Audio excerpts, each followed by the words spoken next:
aí, galera, beleza? Como é que vocês estão? Meus amigos, eu não quero deixar ninguém ansioso. A gente, inclusive, já vai começar o vídeo falando sobre isso, porque ontem, às 11h08 da noite, Natuzaneri, na Globo News, falou que hoje pode ser o dia. O dia do quê? Eu acho que vocês imaginam. Gente do céu! Tem muita coisa pra gente comentar no vídeo hoje, como todos os dias. A ponto que eu nem sei se a gente vai conseguir falar sobre o caso do Felipe Martins. Ele pôde depor ontem, falou muita coisa importantíssima. Só que essas questões que envolvem Brasil, Estados Unidos, tarifaço, Magnitsky, Eduardo Bolsonaro, Lula, radicalização do próprio Lula. Tem muita coisa pra gente comentar, minha Nossa Senhora. Vamos começar com essa turma da Globo. Vamos depois falar das novas matérias que foram saindo sobre o clima, né, entre as 11 pessoas mais poderosas neste país, que parece que não é mais uma unanimidade, né? Parece que tem alguém passando demais do ponto. E falando sobre passar no ponto, a imprensa seguiu comentando sobre a decisão contra Bolsonaro, que passou demais do ponto. Aí vamos falar sobre isso, depois a gente entra aí no Lula, que resolveu radicalizar de vez ao longo do dia de ontem, ao ponto do Pacheco aí virar meme na internet com a cara assim, meu Deus, o que é que o Lula tá falando? Vamos falar sobre a comitiva que tá indo para os Estados Unidos, vamos falar assim sobre Eduardo, sobre umas coisas que rolaram ontem, alguns ataques que o Eduardo recebeu aí por parte da turminha boa, turminha democrática do Centrão, enfim, tem muita coisa. E se a gente chegar no final, mas eu realmente não acho que a gente vai conseguir falar sobre isso em vídeo, falamos aí sobre o caso do Felipe Martins. Isso porque ainda teria mais coisa também a falar sobre Lula, Estados Unidos, mas vamos lá. Eu vou deixar que a própria Natuzaneri comente, né? 24 de julho, 11h08 da noite, Central Globo News contava com esse lindo elenco e Natuzaneri pega o microfone para trazer algumas informações de bastidor que podem fazer com que o dia de hoje no Brasil seja realmente histórico. Vamos ouvir. Quero já começar falando dessa tal lei. Primeiro que ela tá na penumbra faz muito tempo. Vira e mexe, Eduardo Bolsonaro fala dela, mas dessa vez o que chegou para quem está lá em Washington, bolsonarista que está lá em Washington, é que poderia ter acontecido hoje já. Aí recebi uma mensagem de lá dizendo, não vai ser hoje, possivelmente amanhã. Eu falei, tá dependendo de quem? E a resposta foi, tá dependendo do Marco Rubio, secretário de Estado dos Estados Unidos. Não me pareceu blefe, me pareceu bastante sério, inclusive, e há alguns sinais. O primeiro sinal é que é um padrão. Toda vez em que Donald Trump disse alguma coisa que se reverteu contra o Brasil, teve uma mensagem antes, teve um recado antes, teve lá atrás, quando o Marco Rubio foi no Congresso, estava no Congresso, foi questionado por um parlamentar republicano sobre o que estava acontecendo com o Brasil e se haveria providências, e Marco Rubio disse que sim, e logo na sequência a gente viu Donald Trump ameaçando taxar o Brasil em 50% de todos os produtos que chegam lá nos Estados Unidos. Mas tem um personagem nessa história que a gente precisa sempre citar, porque ele começou como uma espécie de azarão, que é Eduardo Bolsonaro. Ninguém acreditava que Eduardo Bolsonaro fosse ter ali os seus vasos comunicantes e chegar a esse ponto de estarmos prestes a ver um ministro do Supremo Tribunal Federal sancionado por uma lei que serve para terrorista da Al-Qaeda, que serve para quem praticou, para quem atuou contra eleições. Vou chegar nesse ponto já já. Eu não sei nem o que falar, velho. Sabe assim... Eu não sei o que falar. Tô aqui, como vocês, daquele jeito. Nossa, essas últimas semanas, gente. Quem que é ser humano, né? Rapaz. Eu entendo, sabe? Esse pessoal que tem problema com a balança. Que até comer, velho. Eu tô assim numa ansiedade que eu tô descontando na comida os últimos dias que tá demais, viu? E aí? Será que hoje será o dia? Será que amanhã eu chegarei aqui falando que, assim... Tem que tornar a sexta-feira um patrimônio nacional, sabe? A sexta-feira, 25 de julho de 2025, né? 25, né? Que dia, né? Rapaz. Enfim, não adianta ficar falando. Tem que esperar o dia de hoje. Tem que continuar esperando o dia de hoje. Aí, a turma continua falando, né? Isso aqui eu nem vou dar play. Só vou ler o que tá ali, ó. Teoria do destino. A lei Magnitsky diz que é possível sair da lista. A pessoa tem que provar que não teve ligação. Para você pode sair. Uma vez que você é sancionado, você pode sair. Mas para sair, você tem que provar que você não teve ligação com atividades ilegais, né, que levaram à punição, que já respondeu na justiça e mudou de comportamento, mas é uma decisão do presidente dos Estados Unidos. E essas medidas podem ser impostas a agentes que reprimem denúncias de corrupção, cerceiam liberdades fundamentais ou, pasmem, atuam contra eleições democráticas. Vai se criando um clima no Brasil. Aí vem Helene Cantante. Isso aqui eu vou dar play. Porque é uma coisa, né? A turma tá tão preocupada com a família. Esse pessoal que adora falar de família, né? Mas ninguém pensa na família das vítimas do 8 de janeiro. Será que a Helene Cantante algum dia teve essa preocupação que vocês vão ouvir com a família do Clezão? Será que a família do Clezão já teve, por um segundo, a atenção da Helene Cantanhede? Escute só.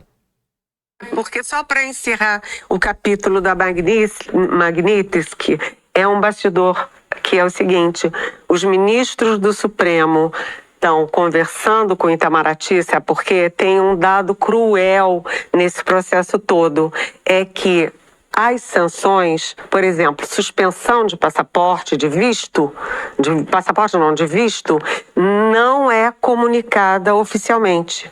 Eles não chegam e dizem: Flávia, teu visto está suspenso. Sim. Então, os ministros do Supremo têm a história de que foram 8 que estão com visto supremo, 3 estão com visto suspenso, 3 não, mas todos eles têm filho, neto, mulher, gente que tem estudo, tem interesses lá, e nenhum deles pode sair do Brasil. Sabe por quê? Porque eles conversam com o Itamaraty e o Itamaraty não tem resposta, porque o risco é a mulher de um ministro chegar nos Estados Unidos, mesmo com visto, embarca aqui, chega lá e o agente da imigração manda deportar a ministra do Supremo Tribunal Federal. E como fazer isso? Porque não tem comunicação oficial. Quanta crueldade, né?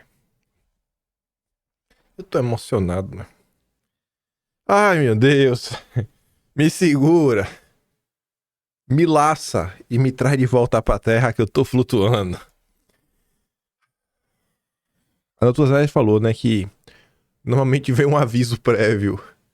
Ontem já trouxe a postagem traduzida, né, que não foi muito tempo depois da postagem original. A embaixada americana fez a tradução, e acho que a tradução é melhor do que o Google, né? Porque foi realmente alguém, né, que da embaixada que pegou o texto. Mais uma vez, o oficial sênior, que tinha se pronunciado lá atrás, ele vem para público falar, ó, o ministro é o coração pulsante do complexo de perseguição e censura contra Bolsonaro, que por sua vez tem restringido a liberdade de expressão nos Estados Unidos. Graças à liderança do presidente Trump e do secretário Rubio, estamos atentos e tomando as devidas providências. Que providências são essas? Não sei. E aí? Não sei. Mas curioso, né? Mais uma vez cita Bolsonaro, viu? Ó, contra Bolsonaro, viu, gente? Só pra avisar. Turma aí que tá até agora sem entender por que a tarifa do Brasil é 50%. Antes de falar sobre o clima, um clima saudável que está se criando, né, no lugar mais poderoso do país, os jornalistas estão começando a, não sei, terem falas meio antidemocráticas. Esse tipo de fala aqui, para mim, é cadeia. O Brasil ainda tá no clima de Brasil normal. Não sei porque o Josias está se engraçando que fala lá, né? O ministro miou, opa, isso é gata, comum. Aí colocou o nome dele no diminutivo. Aí disse, né? O ministro, como quem como que convidou o Bolsonaro a testar os seus limites, renovou a ameaça da tranca num despacho redigido com luvas de pelica. Gato de luvas de pelica não pega rato. Para não dar a Bolsonaro o papel de coitadinho, às vésperas da entrada em vigor do tarifaço de Trump, ele teve que miar como, né, um menininho, vamos falar assim. A decisão que ele mandou ontem, né, resolveu não prender Bolsonaro. Aí, curiosamente, a decisão tinha um pequeno erro de português, né, o cara não... E assim, se você estiver na frente do computador por algum motivo, você abrir o seu teclado do celular, você vai perceber que a letra I, assim, ó, a letra M tá aqui, deixa eu ver se, não, tem que usar essa mão, ó, a letra M tá aqui, a letra I tá aqui em cima, a letra A e a letra S estão aqui, ó. Então, assim, você escrever mais 4 letras não é um erro de digitação, né? Não é um erro de digitação, você apertou o botão errado. Você podia botar mais com Z, que o Z tá aqui embaixo do S, você atrapalhou, apertou o botão errado, mas você inseriu uma 4ª letra, que tá longe aqui, ó, do A e do S. Mas foi isso, né? O erro de português lá. E aí a galera tirou onda, né? Bolsonaristas ironizam erros de português em despacho do ministro. Realmente é um despacho, né? É um despacho mesmo, mas tá ali, né? A justiça é cega, mas não é tola. Botou uma vírgula também, né? Então, assim, reforça. Vamos corrigir, né, gente? É cega, vírgula, mas... Vamos cortar aqui. Pronto, tá aí. Agora tá corrigido. Mas não é tola. Então, faltar uma vírgula e colocar um i não parece só um erro de português, né? Rapaz, que coisa, viu? Que coisa. Aí, vamos lá. Ontem, tínhamos comentado aquela matéria da Malu Gaspar, que mostra que... Vai se criando um clima. Vamos falar assim. Aí agora é a vez da turma da Folha. Esses 3 jornalistas, eles já têm um pouco de experiência aí, não são jornalistas jovens, e em especial ali aquela segunda, a Kátia Seabra, ela trabalha nessa parte de cobertura política há uns bons anos mesmo, é jornalista da velha guarda. Então, normalmente quando escreve assim, pode saber que não é barrigada. Supremo tem tensão entre ministros e debate sobre cautela em meio a caso Bolsonaro e Trump. Aí, textão grande, mas a parte central, que é o que acho que interessa a vocês, é aquilo ali, ó. Análise foi consolidada após integrantes do tribunal observarem a repercussão do despacho do ministro no qual ameaçava prender Bolsonaro. Mas como assim? Não é um tribunal técnico?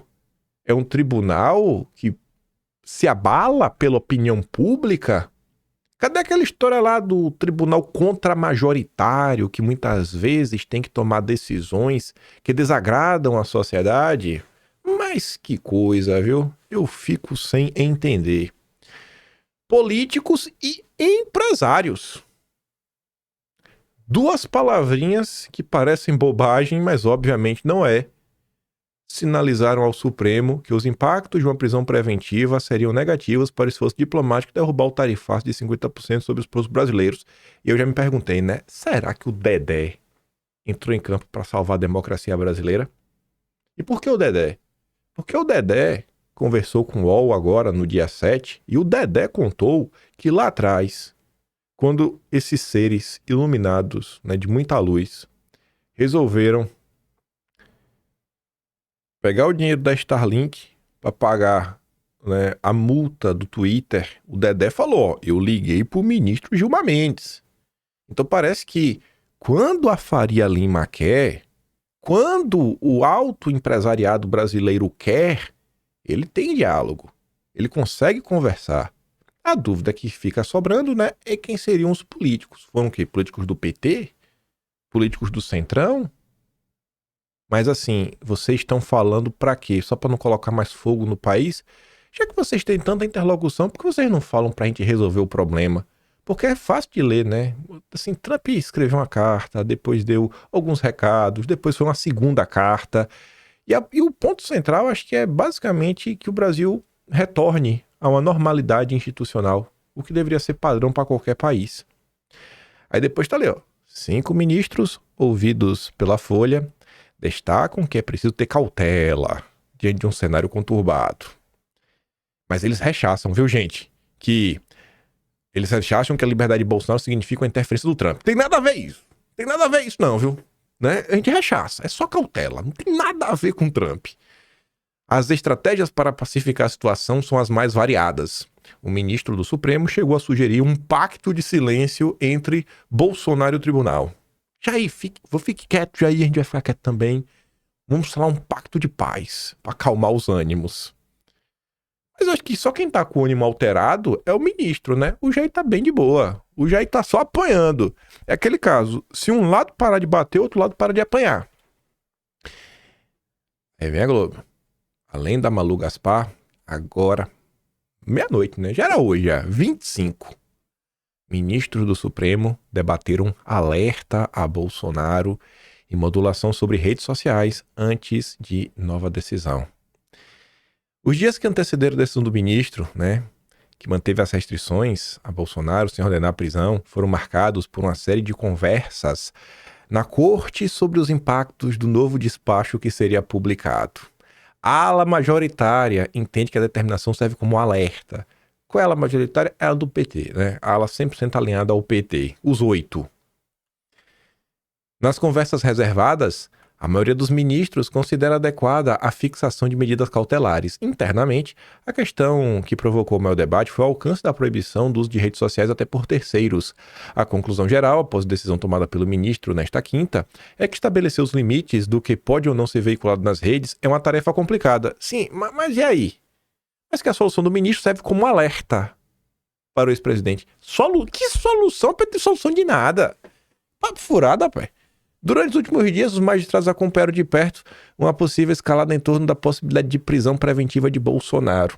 Na segunda, o ministro chegou a fazer a avaliação de que Bolsonaro estaria provocando uma medida mais grave, né, ao fazer uma aparição no Congresso amplamente reproduzida e transmitida nas redes sociais de terceiros. Aí, olha como são as coisas. Bolsonaro estaria fazendo isso de propósito. Aí você para e pensa, né? Bolsonaro está sofrendo esta medida em grande parte, por risco de fugir. Como que o cara que tomou a cautelar com risco de fugir está cavando para ser preso? É um paradoxo, como tudo no Brasil, né? O cara que pode fugir quer ser preso. É análise atrás de análise. É cada análise, assim, realmente sensacional. Aí tá lá, né? Conversas com Itamaraty. Ministros também acompanharam de perto o voto do Fux.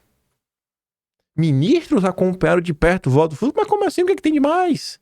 A posição adotada por Fux, que deu o único voto contrário, né? Era esperada pelos colegas e não foi considerada como mal-estar. Será que é verdade? Será que o voto do Fux não teve um mal-estar? A interlocutores, Fux expressou preocupação com o rumo do país em termos de radicalismos e consequências econômicas. Antes de eu passar, não é matéria do Lauro Jardim, mas o que eu falo? Gente, conheça o jornalista, saiba quem são as fontes dele e em nome de quem ele fala. O Lauro Jardim é quem cobre o mercado financeiro. Vê se vocês já estão meio que letrados. Quem é a jornalista, ó, já estou até facilitando, né? Já estou filtrando as mulheres, da CNN, que tem todos os bastidores do judiciário brasileiro. Não só do Supremo, como do TCU. Quem? Ela, Luísa Martins. Vamos trazer aqui agora informações da Luísa Martins para saber se realmente o voto do Fux teve ou não teve algum tipo de incômodo, que eu acho que é uma pessoa com muito mais trânsito na Corte Suprema do que a Mariana Munir do Globo. Se fosse a Bela Megali, aí eu até podia levar a sério, né? Bela Megali é uma porta-voz. Mas escute só. Cadê? É esse aqui, ó. A falta de consenso na primeira turma do Supremo Tribunal Federal tem gerado preocupação no entorno de Alexandre de Moraes. O motivo é a divergência do ministro Luiz Fux em relação às medidas cautelares impostas ao ex-presidente Jair Bolsonaro. A apuração é da nossa analista Luísa Martins. O julgamento em plenário virtual aconteceu depois da operação da Polícia Federal em endereços de Bolsonaro. Apesar de Fux ter avisado sobre a divergência, o descontentamento permanece entre pessoas próximas a Alexandre de Moraes. Eles consideram o consenso entre os ministros crucial para fortalecer as respostas da Corte em momentos de tensão. Fux manifestou que não vê motivos para decretar as medidas. Ele tem demonstrado uma participação considerada atípica no processo de uma trama de golpe, o que levanta especulações sobre possíveis divergências futuras. E aí?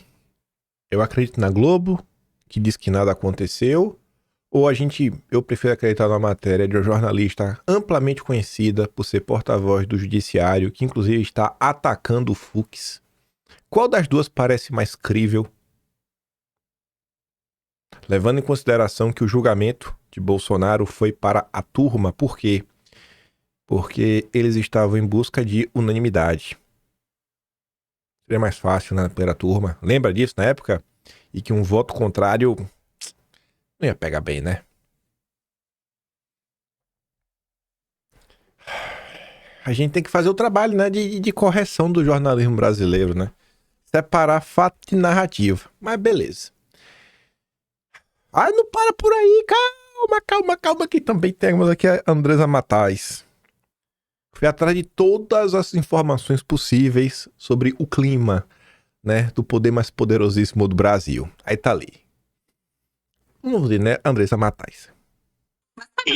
O que eu queria ouvir de vocês, assim, esse posicionamento do ministro Alexandre de Moraes, a gente pode dizer que é a voz, ele é como se fosse um porta-voz da grande parte do Supremo Tribunal Federal que não quer se manifestar, então o ministro se manifesta pelo restante? Quem pergunta é a jornalista da esquerda. Fala assim, vocês dois aí, queria ouvir de vocês. O homem sem cabelos, ele é o porta-voz do restante? Ele tá fazendo o que os outros esperam que ele faça? Vamos ouvir a resposta da Andresa Matais. Sabe o que me parece, Neila, que estão dando corda pro Alexandre de Moraes se enforcar, né? Ele tem assumido todo esse protagonismo sobre esse assunto, os outros ministros vêm, quando são chamados a se manifestar, referendam as decisões dele, né? A maioria dos ministros, a gente tem aí o André Mendonça e o Fux, que agora mudou um pouco de posição, é como se fosse assim um descanso, né? Porque os ministros estavam sendo muito atacados, não estavam conseguindo andar nas ruas ali na época do governo Bolsonaro, tinha muitas críticas, muito ataque do próprio presidente, né, na época o Bolsonaro, em cima dos ministros, então também todo mundo guardou aquele rancorzinho e agora estão deixando o Moraes fazer esse serviço sujo de esse enfrentamento direto ali com o Bolsonaro. Fazer esse serviço sujo. O Moraes foi bastante criticado, tem muitos pedidos, né, contra o Moraes ali na OAB, porque ele não tem deixado nem os advogados falarem, né? Ele faz um enfrentamento ali com os próprios advogados, cerceando também o direito de defesa. Acho que o clima não tá bom, né? Quando ela usa essa expressão de dar corda pra se enforcar, eu acho meio pesado, viu? Meio antidemocrático uma fala como essa. Mas vamos lá. Só pra não poder sair na rua, eu não vou dar play, porque tem mais web pra mostrar no vídeo de hoje. Eu tô aqui o tempo todo olhando pro relógio esses dias. Mas o Marco Aurélio comentou, né? Que o Supremo passa por um período dificílimo, onde os magistrados não conseguem mais sair às ruas sem estarem acompanhados de vários seguranças. Acho que complementa e reforça o que disse, né, a grande jornalista Andresa Matais. Mas vamos lá. Caiu a ficha? Jornalistas falam em censura incrível e censura pesada contra Bolsonaro. O clima realmente virou. Isso aqui vale ver. O que é que Jair Bolsonaro pode ou não falar, citando até os assuntos que ele pode ou não falar. É uma censura mesmo incrível. Ninguém vai querer saber receita de bolo do Bolsonaro. Exatamente, a gente estava dizendo isso aqui. Como faz o pão com leite condensado? Quanto leite condensado? Exato. Então, obviamente, é uma censura bruta, é uma censura pesada, é uma censura na acepção mais exata do termo, né? Não tem essa, olha, sobre esses assuntos você não pode falar, mas sobre tais assuntos tudo bem.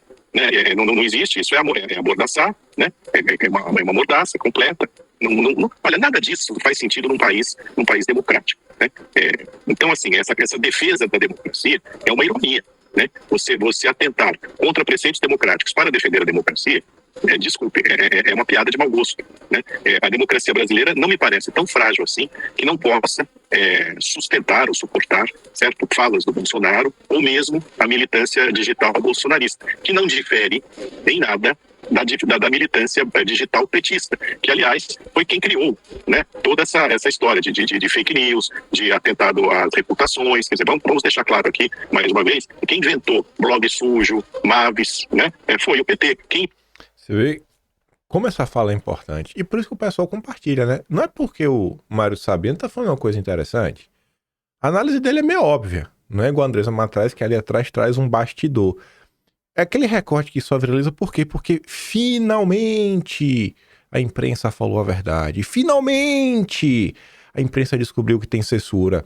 E ao longo do corte você vê, né? Quão sabujo é o Mário Sabino. O mamateiro Mário Sabino. Ele me odeia, me bloqueou. Ele tava lá na época do Mamata Connection, né? E obviamente, como ele era amigo do Maynard, por mais que ele não participasse do Manhattan Connection, é a turma do antagonista, eu botei no colo dele também. E aí ele ficou surtado comigo desde então. O mamateiro Mário Sabino, lá, não difere em nada a militância do PT com a militância bolsonarista. Bom, tem dinheiro na militância bolsonarista, Mário? Você consegue provar? Você consegue mostrar que tem uma hierarquia de ordens onde a fundação, sei lá, de algum partido de direita ligado a Bolsonaro abastece de informações militantes para atacar pessoas nas redes sociais? Assim, é uma pessoa desonesta. Por isso que esse tipo de recorte viraliza. Quando um desonesto, contumaz, mamateiro fala a verdade, a gente fica assim, nossa, até os mamateiros estão falando a verdade. Aí depois tá lá, né? Lamentável. É assim que o Estado de Direito vai se dissolvendo no Brasil. Vira Mário Sabino ao comentar do modus operandi, né, contra Bolsonaro. De fato, a não compreensão da minha parte é também sua, e eu imagino que de boa parte dos jornalistas.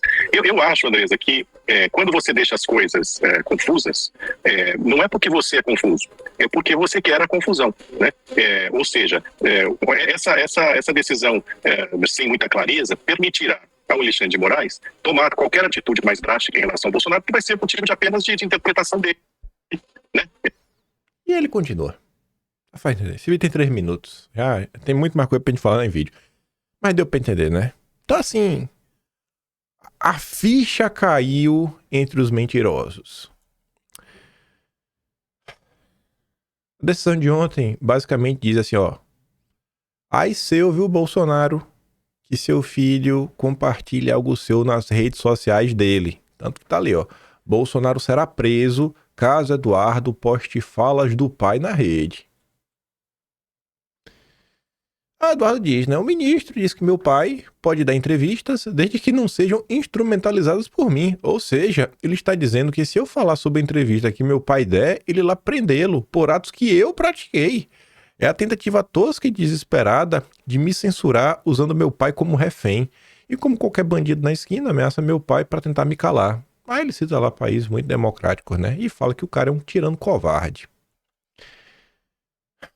Ontem, o Lula participou de um evento, resolveu radicalizar aí.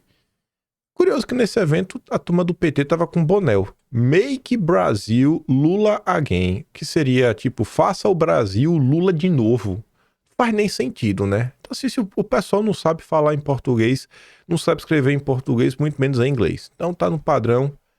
Estranho seria se aqui tivesse algum sentido. Mas o bom desse evento, a radicalização dele, foi a trucada. A trucada vai vir, ó. Tá aqui.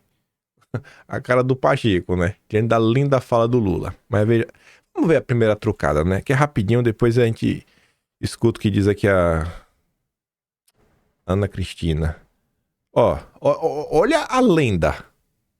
Não demos a resposta dia primeiro, ele vai taxar o nosso comércio em 50%. Vou contar uma coisa pra vocês. Eu não sou mineiro. Mas eu sou bom de truco. E se ele estiver trucando, ele vai tomar um 6. Se ele estiver trucando, ele vai tomar um 6. Gente, quando o Lula fala isso, a cara do Pacheco é aquela. E o Alexandre Silveira tava rindo ficar sério. Só petista achou engraçado. Alexandre Silveira é muito ligado, né, aos setores empresariais brasileiros. Não sei porquê, né? Pesquisa aí notícias sobre Alexandre Silveira, encontros com a turma da JBS, por exemplo, na casa da Amba Energia. Serão as matérias, né? Encontros fora da agenda. Esse do ministério dele. Vamos falar assim, do ministério dele. Assim, é curioso, né? A turma fala assim, minha nossa senhora, o que Lula está fazendo? Não sei. Mas painho é um ser iluminado de luz. Aí por conta desse discurso, a Globo News ontem, quase hoje, né? 11h50 da noite. A gente está sempre mostrando o uso político que Lula faz disso, com o discurso da soberania, né? O Brasil não está todo dia no radar do americano comum, mas Lula se encaixa no perfil de comunista. E Trump ganha com isso, né, de bater no comunista, uma vez que está negociando com a China. Ele cultiva essa imagem, na verdade, né? Estou combatendo o governo comunista, e com a lei Magnitsky em cima do ministro, ele está cultivando as Big Techs, que são as motivações de todo esse conflito. Analisa lá a Maria Cristina Fernandes. Ana Cristina é Maria Cristina. Pois é, né, Lula? Então radicalize aí, pai. Radicalize. Aí o Lula mandou: ninguém põe a mão nos minerais ricos do Brasil. Mandou um recado pro Trump. Aí o Amazônia Azul, que agora mudou de nome para Logística e Infraestrutura, porque agora ele não fala só de Amazônia, né? Então ele diz, ninguém põe a mão nos minerais ricos do Brasil. Colocou 2 notícias da Globo News, né, do G1. Apesar de criticar desmatamento, Noruega é dona de mineradora denunciada por contaminação na Amazônia. Mineradora que opera em área com resíduo de urânio e produz estanho no Amazonas é vendida à China por 2 bilhões. E aí, Lula? Ninguém bota a mão? Certeza mesmo?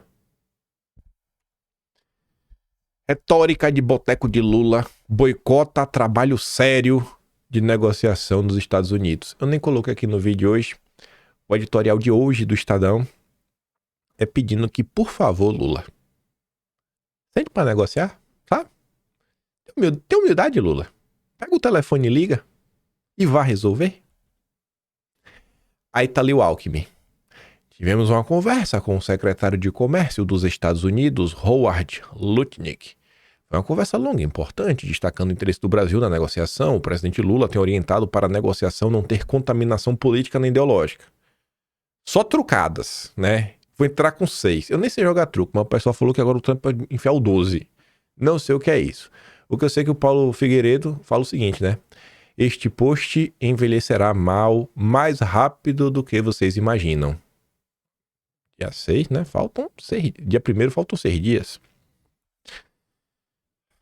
Caio Junqueira vai trazer mais informações. Não, vamos ver aqui. Peraí. É esse... Não é esse aqui não. Deixa eu ver. Vou botar aqui, né?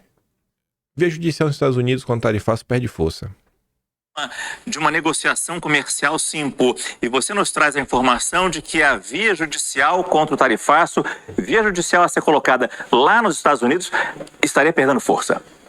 Márcio, essa via judicial, desde a aplicação do tarifaço no dia 9 de julho, tarifaço ao Brasil, ela vem sendo aventada pelo setor privado brasileiro e pelos seus congêneres lá nos Estados Unidos como uma possibilidade de reversão dessa tarifa na via judicial, recorrendo ao Tribunal de Comércio Internacional, que é um tribunal americano que trata de leis alfandegárias e leis comerciais. Mas, Márcio, da semana passada para cá, dessa semana principalmente, todas as informações que vêm chegando ao setor privado brasileiro é de que essa via ela não é tão clara e muito menos tão certa de vitória, vamos dizer, sob a ótica e o ponto de vista brasileiro. E o exemplo que vem sendo dado e os relatos que vêm sendo feitos é justamente comparando essas ações que já foram à justiça nessa semana. Nós noticiamos aqui, uma distribuidora de suco de laranja americana acionou esse tribunal nesta semana, mas estão sendo reparados ali, comparados com o dia da libertação no dia 2 de abril. O que é que muitas empresas fizeram depois do dia da libertação, quando Trump aplicou tarifas em diversos países do mundo, o Brasil inclusive, mas ali foi de 10%. Foram ao Tribunal de Comércio Internacional dos Estados Unidos. O que aconteceu? 2 meses depois saiu uma decisão favorável contra as tarifas de Trump. Mas depois, no Tribunal de Apelações do Círculo Federal, houve uma derrubada dessa decisão de primeira instância. Ou seja, em primeira instância, primeiro que demora, né? Ou seja, o tarifaço está aí a semana que vem contra o Brasil. Então, a ação da distribuidora de suco de laranja deve demorar aí mais ou menos uns 2 meses. Segundo que, na segunda instância, a jurisprudência lá dos Estados Unidos tem derrubado essas decisões da primeira instância.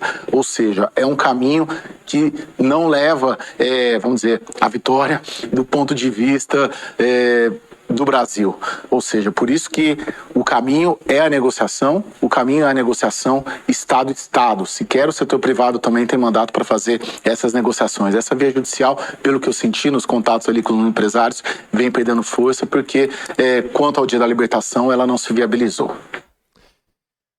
Caio Junqueira, eu acho que você trouxe um ponto interessante sobre essa questão, né, que a via judicial não vai resolver, que o empresariado não vai resolver também, mas eu acho que você peca quando você fala de Estado-Estado.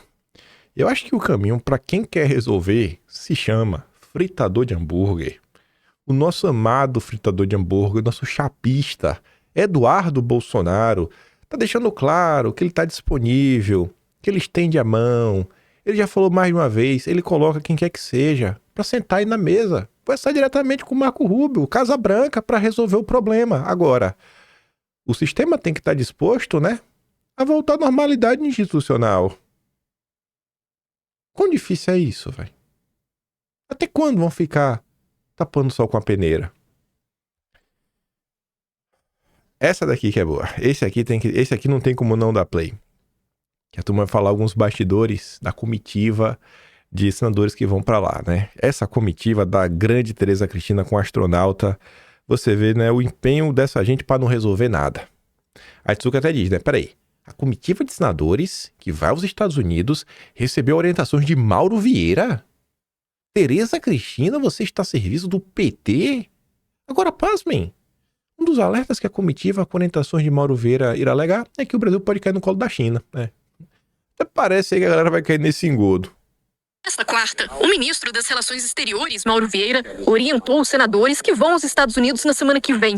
O grupo não pode negociar as tarifas em si, mas busca abrir um caminho de diálogo. Os parlamentares querem... Não pode nem negociar, mas vão lá para abrir diálogo. Vai. Eduardo não. Eduardo não pode. Essa aqui o diálogo aqui é bom. Tá bom. Mostrar à Casa Branca o potencial de danos à própria economia americana e a pressão doméstica existente. Trump não sabe, né, gente? Trump é burro. O Trump é um jegue. É um jumento. Trump deve ser petista. Ele não sabe dos impactos. É o brasileiro, a Tereza Cristina, o Marcos Pontes vão lá pra explicar pro Trump que o que ele tá fazendo é errado. Trump é burro demais, aí. Além de dizer que o tarifaço pode jogar o Brasil no colo da China. Os senadores buscam agendas com congressistas ligados a Trump e de estados mais afetados, como o da Flórida. O governo continua esperando um sinal da Casa Branca e do Donald Trump para negociar. Continua esperando a resposta, não digo nem a carta de 16 de maio, porque a carta de 16 de maio se refere às tarifas de 2 de abril. Eu digo a carta da semana passada, em que sugere. E eles têm alegado bastante de que, como não há um sinal do presidente, do Salão Oval da Casa Branca, os demais embaixo do Trump também não se sentem autorizados para negociar ou com medo de negociar e depois serem desautorizados pelo Trump. O que é que tem na porcaria da carta do Trump, Caio Junqueira? Ô petista safado, viu? O que é que tá na primeira linha, Caio Junqueira? É incrível, né? A galera tá atuando ativamente para negar o que tá escrito. Até quando? Alguma tática, estratégia, algo que vaza em Brasília dizendo como que o governo brasileiro pensa em sair desse momento? Daniel? Nada, William. E eu vou trazer 2 exemplos aqui de conversas muito recentes dos últimos dias. Uma é de um integrante dessa comitiva de senadores que vai para os Estados Unidos e outro de um alto executivo do setor privado. Uma pessoa conversou com um funcionário importante do Departamento de Agricultura dos Estados Unidos, que já conhecia, pedindo algum sinal ali. Por onde a gente pode caminhar, por onde que vocês podem ajudar. E a resposta obtida foi, Departamento de Agricultura e o USTR, Departamento de Comércio, a essa altura, não respondem por nada. nada, não estão autorizados a fazer nada, esperam uma instrução da Casa Branca. Essa foi a resposta para uma pessoa que faz parte dessa comitiva de senadores que vai para os Estados Unidos. O executivo do setor privado conversou com uma pessoa do USTR, do Escritório de Representação Comercial dos Estados Unidos, que fez o seguinte relato, que para todos esses países para quem o Trump anunciou a possibilidade de tarifas a partir de 1º de agosto, a Casa Branca encomenda ali um texto para Executive Order, para que as tarifas entrem efetivamente em vigência, porque elas precisam desse respaldo legal. O que teve até agora foi a carta. E que todas as cartas, toda a fundamentação ali, toda a base da Executive Order foi feita para a União Europeia, para a China, para o Japão, para os países asiáticos, mas não para o Brasil.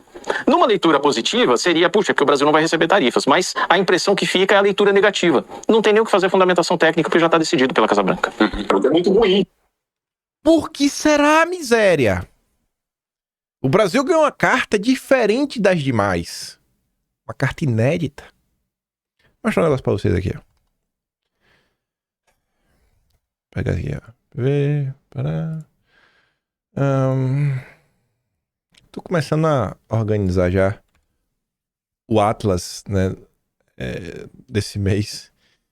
Aqui mais ou menos como eu tô dividindo, né? Trump e as caças bruxas, tarifaço anunciado, reação à tarifa, né? Os bastidores do tarifaço, o governo perdido, impacto do tarifaço, judiciário sob pressão, crise institucional. A solução é óbvia, né? Tu já imagina o que tá ali dentro. Embate narrativa, safadeza liberal, sabotagens contra Eduardo, brigas na justiça, Trump volta a defender Bolsonaro, mas isso aqui acho que eu nem botei nada. Seção 13.1, eu acho que tá aqui, ó.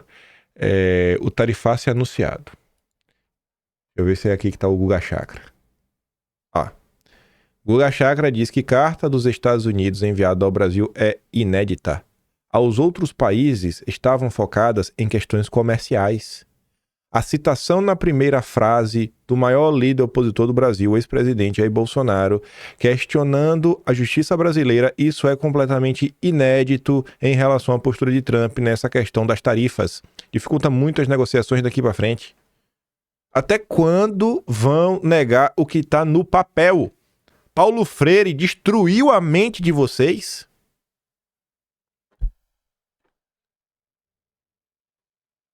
Eu não sei, velho. Talvez Eduardo tenha que comprar melancia e pendurar no pescoço para ver se percebem que ele existe. Comprar aqueles painéis de um outdoor de neon apontado assim para ele, botar ele embaixo, ó, Eduardo Bolsonaro, enfiar no GPS para ver no Google, né, pagar impulsionamento para assim, quando o cara pergunta como resolver o problema no Brasil, aí o resultado do Google é o telefone do Eduardo Bolsonaro. Eu não sei mais o que fazer. Não sei, o povo assim tá, é a síndrome de piu-piu, o pessoal não consegue entender. Mas vamos continuar. Para criar um canal de comunicação. Então, infelizmente, eu estou muito pessimista com relação ao que pode acontecer nesses poucos dias que faltam. É necessário, talvez, esse caminho dos senadores, vai haver um evento também na US Chamber com os senadores, pode ser que isso transmita uma mensagem para o governo americano que é importante, mas ao que parece, como foi dito aí pelos meus colegas, há uma percepção de que a decisão será do Trump, diretamente, e não haverá apenas uma consideração econômica ou comercial. Outras considerações serão levadas em conta e por isso é muito imprevisível. Que outras considerações serão levadas? Não é só econômica. Qual, hein? É qual, hein? É política, rapaz. Não vamos ficar nervosos, que hoje é sexta-feira. A Natuza Neri tá nos deixando sonhar. Senadores apostam em trunfo para abrir portas nos Estados Unidos contra tarifaço. Eu não sei o que passa na cabeça dessas pessoas. Paulo Figueiredo fez até piada com isso daqui. O trunfo dos senadores é falar com Obama, adversário do Trump, que Trump falou que tem que ser preso. O cara que Trump quer enfiar na cadeia é o trunfo. A aposta dos parlamentares, da Tereza Cristina e do astronauta. Mas é só a Tereza Cristina e o astronauta? Não, tem vários outros, mas eles estão na direita. É por isso que eles têm que apanhar, sem dó nem piedade. A aposta dos parlamentares, da Tereza Cristina e do astronauta é que a boa relação que o Lula mantém com o Obama pode ajudá-los a abrir portas junto a empresários e políticos americanos, sobretudo democratas. Pronto. É o partido do Trump, não é o democrata? Não, é da oposição. Nossa!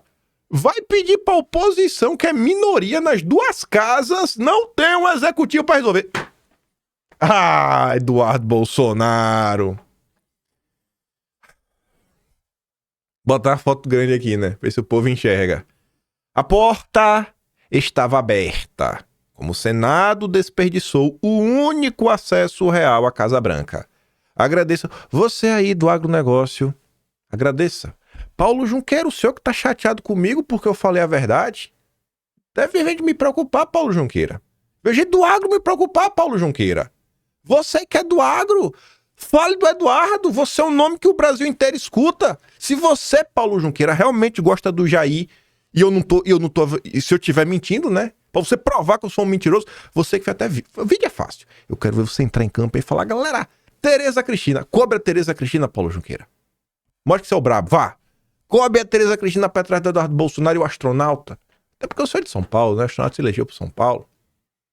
Cobra lá, viu? E não adianta chorar. Não adianta chorar, não adianta reclamar de mim. Eu não sou político, Paulo Junqueira. Eu não tô atrás do teu dinheiro, Paulo Junqueira. O Bruno também, lá do norte do país, que você sabe que é, por ele tome no meio do fiofó, principalmente o Bruno. Você sabe aí do que eu tô falando. A porta estava aberta. Vamos lá. Enquanto o Senado organiza uma delegação de última hora para negociar com os Estados Unidos em plena crise tarifária, há um fato que o sistema político insiste em ignorar. Nenhum brasileiro tem hoje mais acesso real à Casa Branca do que Eduardo Bolsonaro. Mas em vez de acionar quem pode abrir portas de verdade, optou-se por uma trupe parlamentar que mais parece animadora de picadeiro do que agente diplomático. A carta enviada por Trump ao governo brasileiro foi clara. Não se tratava de gentileza diplomática ou protocolo. Era uma carta-condição, um recado direto. Ou o Brasil rever sua submissão estratégica à China, contenha sua instabilidade institucional e sinalize um mínimo de previsibilidade, ou vai enfrentar consequências. O Planalto fingiu que não entendeu, ignorou o conteúdo e agora colhe o resultado: silêncio, tarifa, isolamento. Em qualquer país com noção geopolítica, o próximo passo seria evidente: acionar os canais certos, usar os ativos disponíveis, envolver os nomes que têm influência real sobre a ala republicana, mas não. Vamos lá com o Obama, falar com a ala democrata.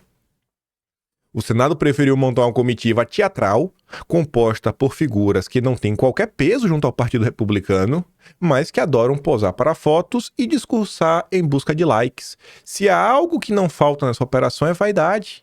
Eduardo Bolsonaro, com trânsito direto em Washington, relações consolidadas com congressistas americanos, histórico de atuação junto a think tank conservadores, poderia ser o elo pragmático para reverter o cenário, mas isso exigiria maturidade institucional e o Senado, embalado por rivalidades internas e miopia ideológica, prefere sabotar quem pode ajudar a admitir que precisa dele. Essa escolha tem custo, não apenas diplomático, mas econômico. Enquanto o agronacional calcula as perdas com as tarifas, a delegação brasileira faz política no Capitólio, faz turismo político no Capitólio, como se a crise fosse resolvida com boa vontade e improviso. O único brasileiro com interlocução séria nos Estados Unidos segue sendo ignorado, não por falta de capacidade, mas porque sua presença desmonta o teatro. Esse teatrinho, o Dia das Tesouras, Eduardo desmontou tudo, acabou.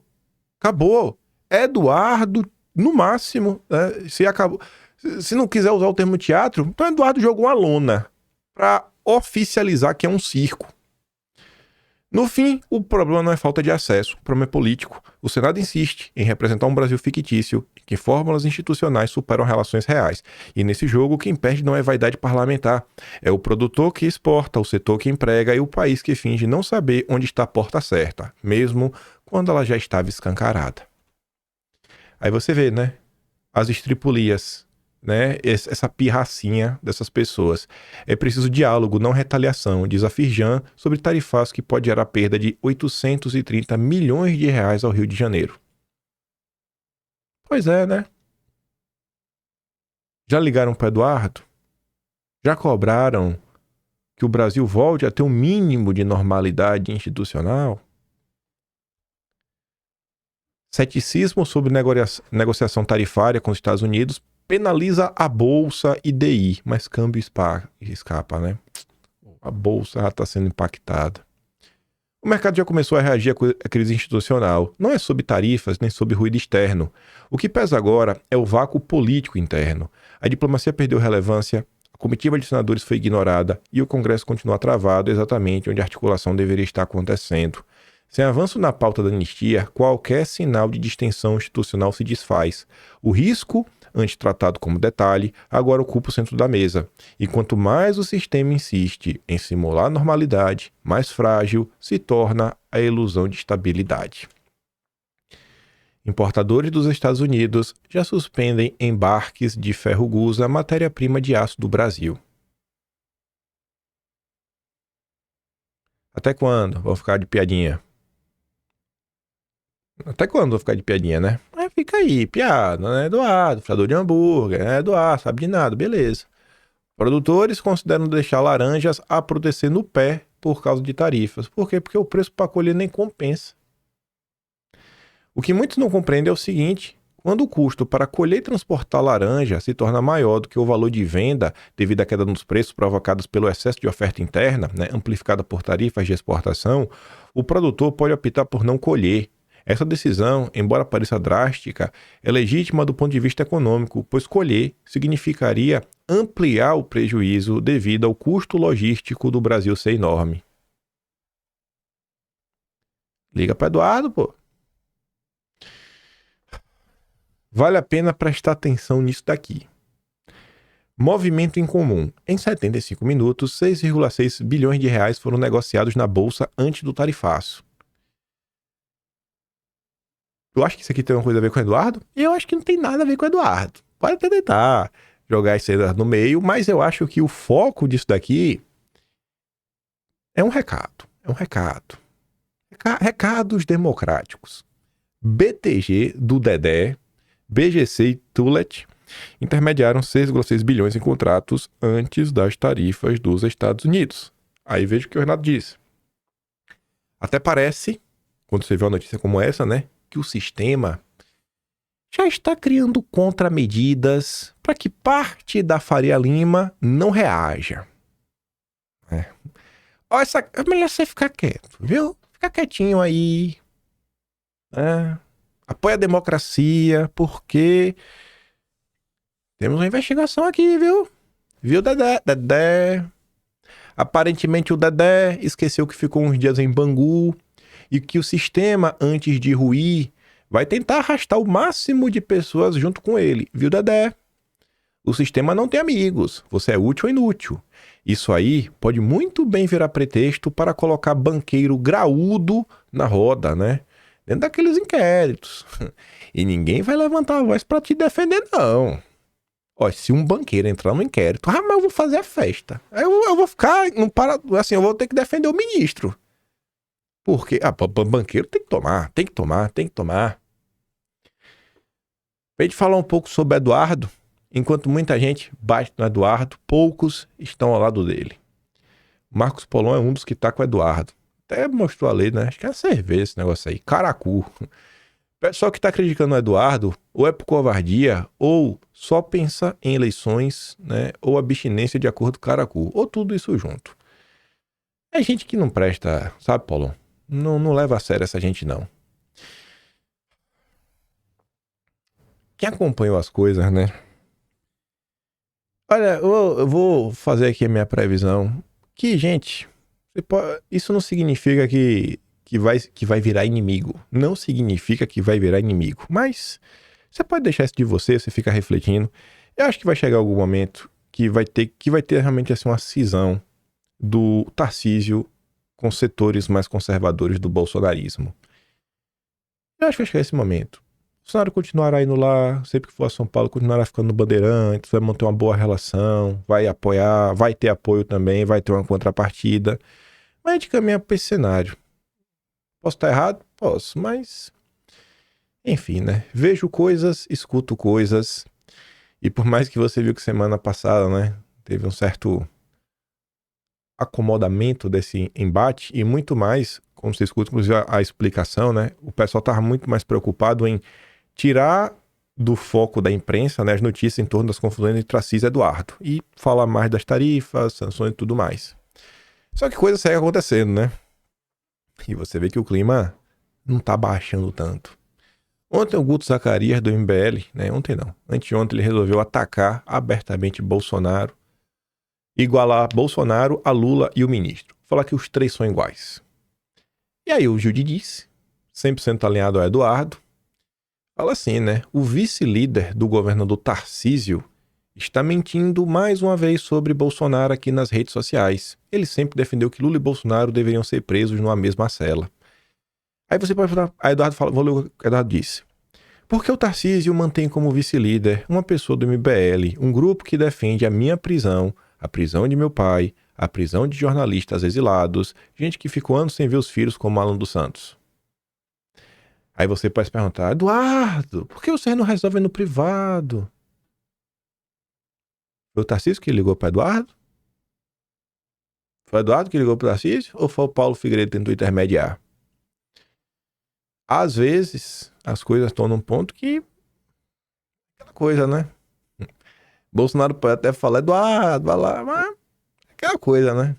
Às vezes o pessoal quer algum tipo de apoio maior. Às vezes o pessoal acha que o cargo que ele ocupa, por ser o governo do estado de São Paulo, o estado mais poderoso em termos econômicos, podia ter uma forcinha a mais.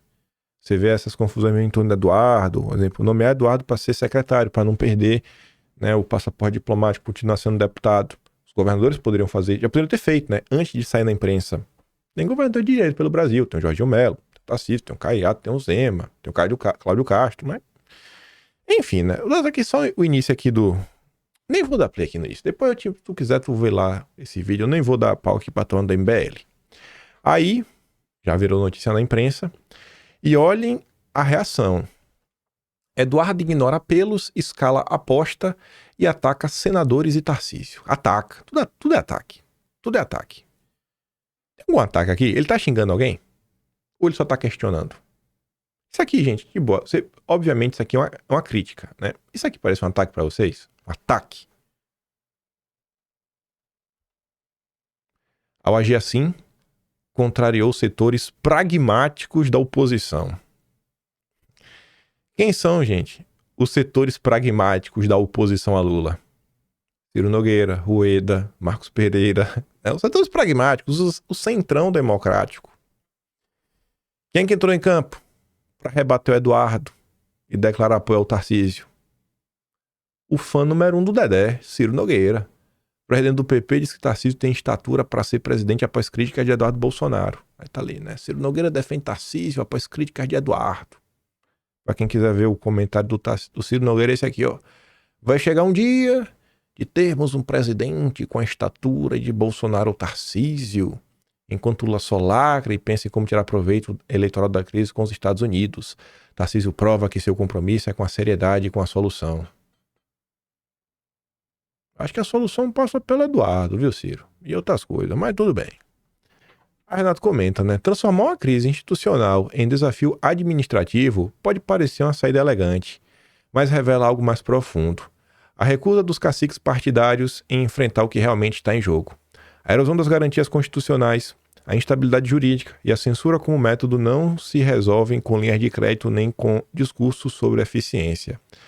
Há uma diferença entre cautela e covardia. O silêncio do centrão, diante da escalada autoritária, não é prudência, é cálculo. É a tentativa de preservar o próprio espaço de poder, mesmo que o país se desfaça por dentro. Essa omissão embalada em discursos sobre governabilidade tem custo direto para quem investe, produz e gera emprego no Brasil. Defender estabilidade, sem tocar nas causas da instabilidade, vira uma forma sofisticada de simular neutralidade. Mas não existe mais zona cinzenta. A crise comercial com os Estados Unidos não é um ruído externo, não é falta de diálogo, de explicar para o Trump, né, como ele vai sair prejudicado. A crise é reflexo do ambiente institucional que se instalou aqui dentro e que boa parte da elite política escolheu não enfrentar.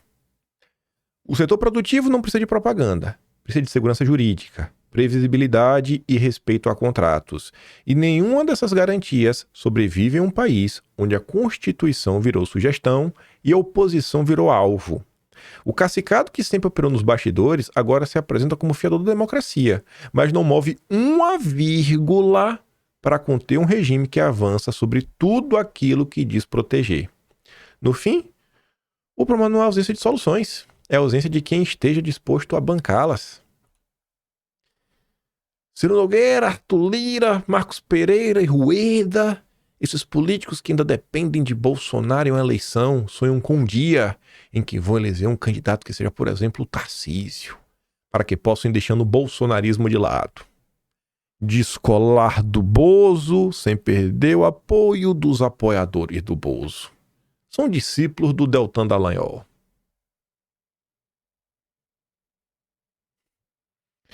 O Tarcísio devia estar se questionando por que essa gente gosta tanto dele. Você devia se questionar, Tarcísio. Numa boa mesmo. E aqui, Gazeta do Povo, Guilherme Macalossi, Eduardo Bolsonaro e o desejo insano por vingança e terra arrasada. A retórica incendiária de Eduardo agrada radicais e repercute em redes sociais de apoiadores, mas é um perigo para o país real que trabalha e faz negócio. O perigo é Eduardo, não o ministro não, não é o Supremo não, não é o Judiciário não, não é o Centrão não. O país que trabalha. Ah, Jesus, Eduardo esculhambou o jogo inteiro. Eduardo conseguiu esculhambar o jogo inteiro. 2026. Eu espero não fazer campanha contra o Lula. Campanha contra o Lula eu vou fazer.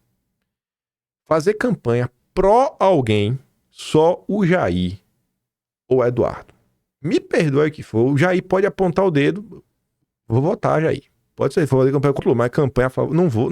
Eu não me sinto nem um pouco motivado. Fazer uma campanha ativa contra o Lula, mostrando todos os absurdos do Lula. Mas fazer campanha mesmo com gosto, pra valer, batendo no palmo, vestindo a camisa, Eduardo ou Jair. Mas não vem. A Tsuka até lembrou aqui umas postagens do grande Macalossi. Né? Ela fala, ó, esse cara odeia a família Bolsonaro, desejou cadeia para os presos do dia 8. Eu sinceramente não entendo. A Gazeta do Povo se reinventou e cresceu graças aos apoiadores de Bolsonaro, mas mantém em seu quadro, né, de colunistas, alguém que os chama de golpista. Vocês já fizeram as contas de quantos canais de direita cresceram, né, com os apoiadores de Bolsonaro? Por isso que eu fico muito puta da vida quando esses mesmos canais de jornalismo e youtubers começam a diminuir o povão. Sem o povão ignorante, né, o bolsominion, eles não seriam nada. Concordo plenamente. Lembrando que a Gazeta é 100% alinhada ao Partido Novo e ao Deltan Dallagnol. Uma coincidência. Uma coincidência, né? Eu fico de cara, ver como o Deltan Dallagnol tem voz, como as pessoas não sabem que é Deltan Dallagnol. Sabe, eu acho que é castigo de Deus às vezes, o que a direita sofre do judiciário. É tapar o sol com a pedra pra tudo que esse cara fez. E tá lá, ó. A pausa crítico. Porque ele fala obviedades. Ele luta contra o Lula e contra o Xandão. Mas tem o Macalossi, né? Tati mudou a face da Inglaterra sem emporcalhar as leis, sem suprimir redes de TV, sem chamar seus opositores de golpistas, né? Isso 2013. Mas tá ali, a Folha é incrível, pega um cartaz falando em intervenção militar e transforma 10 mil pessoas em golpistas raivosos. 2014. Nessa época, ele entendia como a imprensa manipulava pessoas. Aí pula pra 2020. Depois de roer sabugo de milho com os filhos, Bolsonaro foi prestigiar uma cambada de golpistas que se acumulavam na frente do QG, pedindo as 5, subiu no carro, falou umas platitudes populistas, deu umas tossidas, um estadista. Ué, mas lá atrás, irmão, tu não falou que era errado você transformar um evento como golpistas nervosos? Generalizar um grupo pequeno? Mudou, né? Em 6 anos.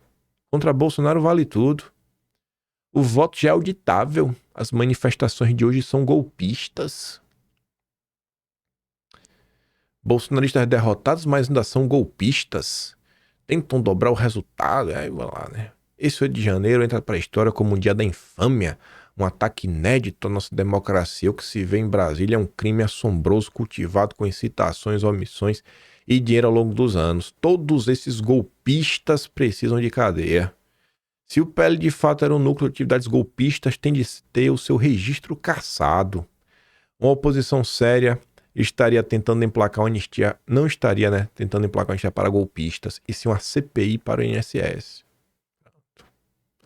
Colunista da Gazeta do Povo, o importante é a opinião. A galera reclama de mim por causa da tropa. Mas pelo menos você vê que a turma da tropa defende a anistia, né? Já o pessoal aí, né, o Macalossi é um liberal. Tá aí o posicionamento do Macalossi. Antigamente ele era criticado pelo Constantino como Band Boy. O Band Boy. Não sei se o Constantino ainda critica ele, que agora ambos trabalham juntos na Gazeta do Povo, né? Errado sou eu e meu amigo Ruizão. Ah, Jesus, viu, velho? Eduardo, vocês viram ontem que ele reagiu ao ataque do Zema. O Zema atacou o Eduardo gratuitamente. Aí Eduardo reagiu, falou, tô incomodado porque agora tá machucando teus amiguinhos da elite financeira. Aí vem um agroboy, revoltado porque não ganhou cargo no governo Bolsonaro, queria ser ministro da Agricultura, não foi. Eduardo Bolsonaro agora atacou Zema, está indo bem para o fundo do poço, pura idiotice política. Mas quem que tem um gabinete do ódio? Quem que faz aí ataques organizados contra Eduardo Bolsonaro? Incrível, né? Incrível, rapaz. Esse Eduardo Bolsonaro.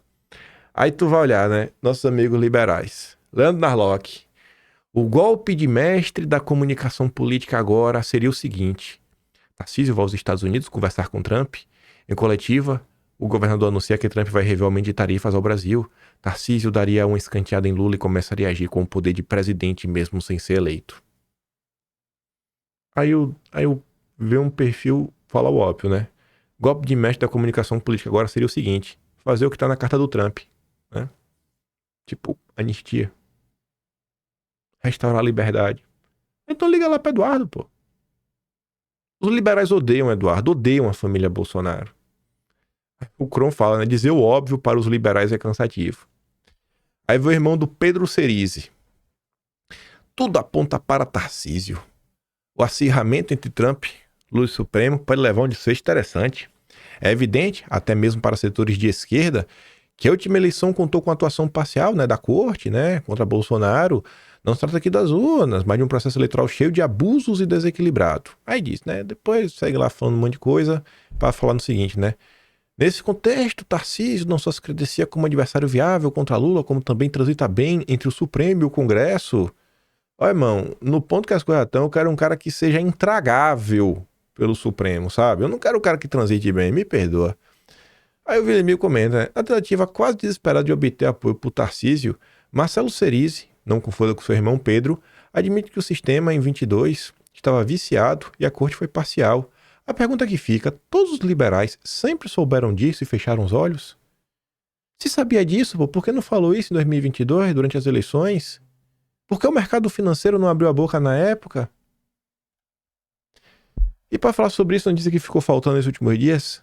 O lado positivo do tarifaço da operação sobre os Bolsonaro para Faria Lima. Enquanto você, semana passada, estava desesperado, a gente estava aqui igual uns idiotas, busca apreensão, a turma viu o lado positivo da operação. Faria Lima, ela sempre vence. Setores importantes da Faria Lima têm visto pelo menos um efeito positivo no tarifaço. Pelo menos o Eduardo Bolsonaro está fora da disputa de 26, disse a coluna um personagem relevante do mercado financeiro, em uma avaliação repetida por gestores e banqueiros declaradamente favoráveis a uma candidatura do Tarcísio. Para esses atores, o isolamento político de Eduardo deixa o caminho aberto para uma candidatura presidencial do Tarcísio. Para esses setores do mercado, o desastroso efeito político do tarifaço sobre a direita, especialmente sobre os Bolsonaro, mira o cacife do ex-presidente para bancar um presidenciável com seu sobrenome. De acordo com essa visão, o contexto da tarifa afasta o deputado da composição de uma chapa presidencial contra os quadros da direita. Bacana, viu? Embora Faria Lima aposte na inviabilização de Eduardo, tem que combinar, né, com Jair, né? Vocês estão felizes, mas tem como... Espera, vamos ver, né? O Jair tá no jogo ainda, manda muito. Enfim. Além disso, a pesquisa Genial Quest divulgada nesta semana demonstrou que Eduardo avançou sobre Tarcísio e também sobre a Michele Bolsonaro. No chamado bolsonarismo raiz, o governador de São Paulo é visto como um quadro muito próximo da corte e do próprio ministro. Na Faria Lima e no Centrão, essa proximidade é vista como um ativo político, capaz de atenuar a tensão entre os poderes. Agora não quer resolver o problema, quer abafar o problema. A própria preferência do mercado por Tarcísio é explorada por bolsonaristas como uma prova de que o político é ligado ao establishment. Mas a ala mais pragmática do PL, Duda Lima, Valdemar, sabe que sem o apoio da Faria Lima, o caminho até o Planalto se torna bem mais pedregoso, que é o que Duda Lima segue vendendo nos bastidores. Eu quero um candidato que seja odiado pela Faria Lima. Odiado pelo judiciário. Esse é o meu candidato. E odiado pela Globo, né? Óbvio. O governador de São Paulo devia estar se questionando, né? Porque tanta gente assim gosta dele. Sabe o que fica aparecendo? Tarcísio eleito. Eu sei que eu vou ter que fazer oposição para Tarcísio, por exemplo, porque Tarcísio vai querer vender a Petrobras Banco do Brasil. E os compradores que estão aí na pista vai ser BlackRock e André Esteves. Tem uma parada que saiu, eu vou falar para você. Eu já tô aqui mesmo, chutar o pau da barraca. Se me ligarem, eu não vou atender. Isso aqui me incomodou bastante. E eu acho que eu tenho direito de me incomodar. Foi uma coisa que eu vi em 2024. Eu tenho memória, não trouxe em vídeo para não dividir a direita. Não quis dividir a direita na época, mas isso aqui, ó. O Tarcísio, o filho e o BTG. Uma matéria no bastidor que na época falava que o filho de Tarcísio estava estagiando, né? No banco do André Esteves. De boa, pode estagiar em qualquer lugar. Mas conhecendo o André Esteves, conhecendo o quanto o André Esteves gosta do Tarcísio, né? O Torcísio, o homem do que bate o martelo. Cara, isso incomodou, velho. Me incomodou, sabe? Me incomodou demais isso daqui. Eu tô te falando, Tarcísio, sabe? Mas não pode estagiar, rapaz. Me incomodou. É aquele caso. A mulher de César não basta ser honesta, tem que parecer honesta. Teu filho no BTG, isso me incomodou pra um baralho de cartas. Sabe, me incomoda, irmão. Te falar. Então, assim, eu não quero vender a Petrobras para André Esteves, muito menos o Banco do Brasil. Eu vi umas histórias aí da EMAI, do Nelson Tanuri. Na boa, essa agenda econômica aqui que o senhor defende, a sua secretária de Meio Ambiente, defendendo a agenda SG abertamente, o seu encontro com o Klaus Schwab, quando ele veio ao Brasil, vocês lembram disso? Deixa eu mostrar aqui também. Agora acho o teu pau da barraca, se é pra me cancelar, me cancelem de uma vez só. Vamos lembrar aqui. Porque eu não acho que isso aqui é imaturidade política. Me perdoa. Agora até estamos aqui, né? Deixa eu ver, Klaus. Deixa eu ver, seu Klaus Schwab. Tá pesquisando aqui. Aguenta aí. Deixa eu ver. Nossa, ele aparece aqui em vários momentos. Deve estar aqui embaixo. Acho que é aqui mesmo. Deixa eu ver. Tá aqui. Então, Klaus veio ao Brasil. Quem trouxe foi a turma do Arnaldo Jardim para um evento no Brasil. Teve lá com o Alckmin, com todo mundo. Depois foi com o Luciano Huck. Depois foi lá, né? Tivemos a honra de receber. Que honra, pai. Tu tinha que ter a vergonha de receber um cara desse. Deixa eu falar, viu? Chutei logo o pau da barraca. Mas só pra terminar o vídeo de hoje, me perdoe. Eu tô puto da vida mesmo. Tô puto da vida. Eu queria ver muito mais apoio ao Eduardo Bolsonaro, muito mais apoio ao Eduardo. Esse papo aí de que não pode se comprometer, que é para servir de ponte. Essa ponte aí com o judiciário não tá adiantando de nada. O Jair tá de tornozeleira. E não cuidar bem do Jair é não cuidar bem do meu pai. É a mesma coisa. Levo pro pessoal. O meu canal, eu sou bolsonarista, irmão. Acabou. Já falei, não precisa nem me chamar de direita. Estou com o Jair. Não nego, não tenho nenhum problema, não faço nenhuma questão de bancar o independentão. Estou com o Jair. Se não estão cuidando bem do Jair, eu estou insatisfeito. Aí o Oliver Stuga comentou, só para terminar, né? Amoedo vê 2026 sem terceira via. Pares banqueiro e fundador do Partido Novo, Tarcísio não tem postura de liderança e tudo mais. Aí o Ivanildo fala o que eu acho que deveria ser o comportamento de qualquer cidadão de bem no Brasil.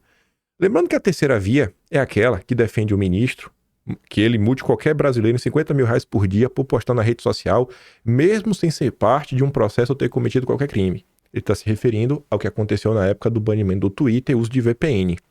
E esses são os moderados, imagina os extremistas. O Ivanildo depois falou que em 2026 ele vota em qualquer um contra o Lula. Mas qualquer um. Qualquer um. Qualquer um. E acho que esse que deveria ser o grande ponto.